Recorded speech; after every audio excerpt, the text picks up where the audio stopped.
Hey guys, okay, so I've been rocking a real road kind of theme over the last couple of weeks. Firstly, we spoke about road widenings and how to spot them. Then it was access restriction strips, again, how to spot them. So I thought, hey, why don't this week we just continue this whole road theme? And why don't I answer the question that I posed in last week's video, which quite simply was, why does Council and DTMR like to redirect traffic away from major roads?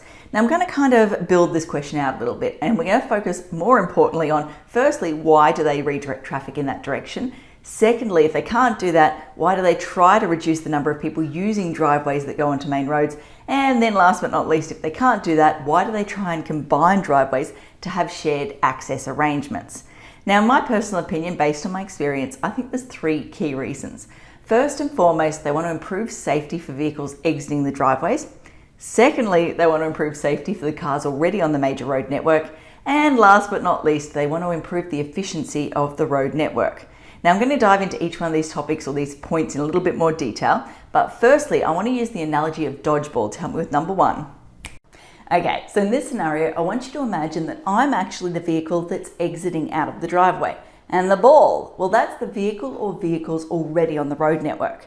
Now in a game of dodgeball, if you have one opponent who is throwing one ball at you, and if they just happen to casually throw it at you, then the odds are that you're going to be able to step out of the way and avoid being hit. You're going to be able to dodge the ball. Same sort of thing when it comes to the residential back streets, the neighbourhood roads.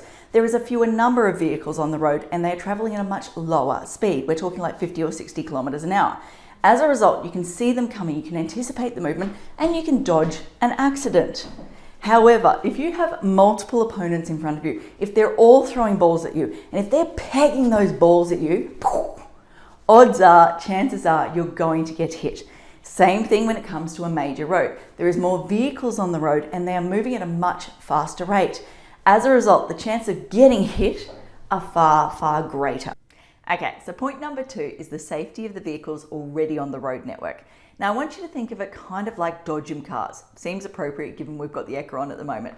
So if you're in your car, you're driving down the road, if you see a driveway off in the distance, and there's only one of them off in the distance, you've got time to prepare. So you can look in the rear vision mirror and go, yep, I can slow down here and let them out. Or, yep, there's space next to me, I can merge and avoid this car that's exiting the driveway. You've got time to react to what's ahead of you.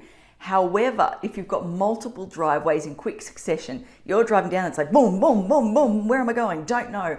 Everything is coming at you from every direction.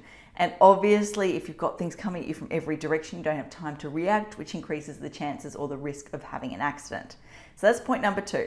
Point number three is the efficiency of the road network. So I want you to think of Gympie Road, especially the portion that runs past Chermside Shopping Centre. There are a million traffic lights there.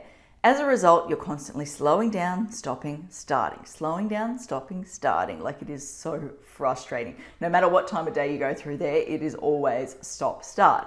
But anyway, traffic lights are like driveways. So if you're driving along and someone's exiting out of a driveway, you've got to slow down to let them exit, and then you start again. Or you've got to slow down to merge, which then affects the traffic behind you.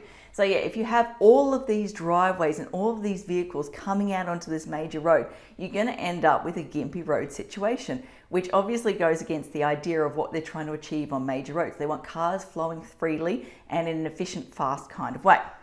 So there you go, the three reasons as to why I personally believe Council and DTMR want to, in the first instance, direct traffic through the back streets and not onto the major roads. If that's not possible, to reduce the number of cars using those things, so not to support things like subdivisions, units, and all of that sort of stuff that increase the number of vehicles using those driveways. And as a last resort, if they can't do the other things, to combine the driveways in a shared access arrangement. I think that covers off everything I want to talk about today. As I always like to say, until next time, thanks for watching. For all you red tape lovers out there, I have one thing to say. Well, no, actually, I've got three. Number one, the advice provided in these videos is general in nature. It's not site-specific. You would be a silly Billy to go and make financial decisions based on this advice without first checking with the town planner. Don't be a silly Billy. Number two, Brisbane town planning is in no way linked to Brisbane City Council. The views expressed in these videos are my own, not council's. So if you don't like them, blame me, not council. Number three, what was my number three? Oh yeah, the views expressed in these videos are accurate at the time of recording. If you're watching this video back 10 years from now, the views may not be so accurate. That's all.